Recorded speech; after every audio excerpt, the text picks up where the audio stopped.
क्या आप भी अपनी ज़िंदगी में बार-बार एक ही गुनाह में फँस जाते हैं और कोशिश करने के बावजूद भी उस गुनाह से आप निकल नहीं पा रहे?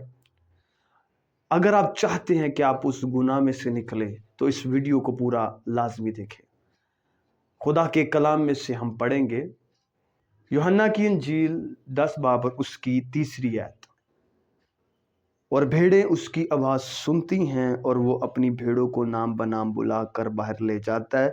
जब वो अपनी सब भेड़ों को बाहर निकाल चुकता है तो उनके आगे आगे चलता है और भेड़ें उसके पीछे पीछे हो लेती हैं, क्योंकि वो उसकी आवाज़ पहचानती हैं। मगर वो गैर शख्स के पीछे ना जाएंगी बल्कि उससे भागेंगी, क्योंकि गैरों की आवाज़ नहीं पहचानती। पाक कलाम के पढ़े और सुने जाने पर खुदा उनकी खास बरकत हो, आमीन।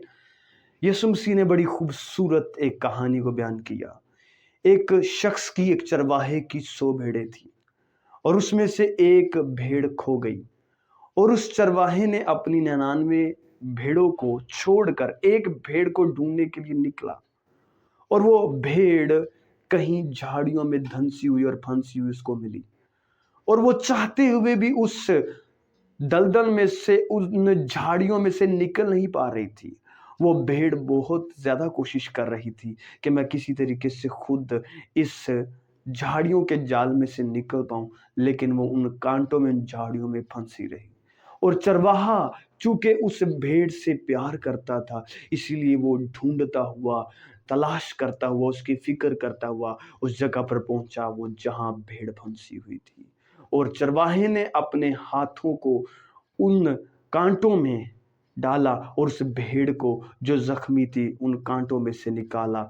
और हो सकता है जब वो चरवाहा अपनी भेड़ को निकाल रहा हो तो उसका हाथ भी जख्मी हुआ हो, लेकिन उस भेड़ से उसको इस कदर मोहब्बत थी, उसने अपने जख्मों की परवाह नहीं की, लेकिन उस भेड़ को उस कांटों के जाल में से बचाया। और इसी तरह हम भी इस भेड़ की मानद हैं।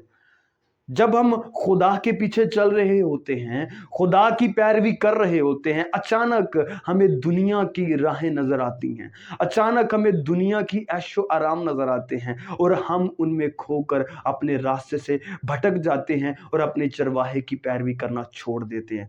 याद रखें, भेड़े जो हैं वो चरवाहे की पैरवी के बगैर अंधी हैं।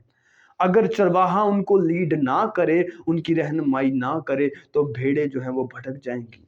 और जो बकरियां हैं वो कभी भी चरवाहे की जो सरबराही है उसके पीछे नहीं चलती, वो अपनी मन मर्जी के मुताबिक चलती हैं, जिस वजह से जो भेड़े हैं वो गुमराह हो जाती हैं और भटक जाती हैं। और यहाँ पर जो लिखा है, चर भेड़े जो हैं चरवाहे की आवाज सुनती हैं, और जो सुनती हैं वो आजाद होती हैं। जो सुनती नहीं हैं, जो पैरवी नहीं करती, जो पीछे नहीं आती, जो चरवाहे के जरिए लीड नहीं होती, उसकी रहनुमाई में नहीं चलती, वो खो जाती हैं कहीं गुनाहों की दलदल में, कहीं गुनाहों के जाल में, कहीं गुनाहों के उन कांटों के जो एक जाल है उनमें फंस जाती हैं, क्योंकि उन्होंने खुदा की आवाज को सुनना बंद कर दिया है। इसलिए अगर आप खुदा की भेड़ हैं, अगर आप खुदा के बेटे और बेटियां हैं, तो उसकी आवाज को सुने। रिपीटेड सिन, बार बार गुनाह में गिरने की वजह यह है क्योंकि हम अपने खुदा की आवाज को नहीं सुनते, जिस वजह से हम उसकी रहनुमाई में नहीं चल रहे और दुनिया की रहनुमाई के मुताबिक चल रहे हैं। जैसा कोई हमें बताता है उसके पीछे चल पड़ते हैं, जिस वजह से अब तक उन गुनाहों में फंसे हुए हैं, उनमें से निकल नहीं पा रहे।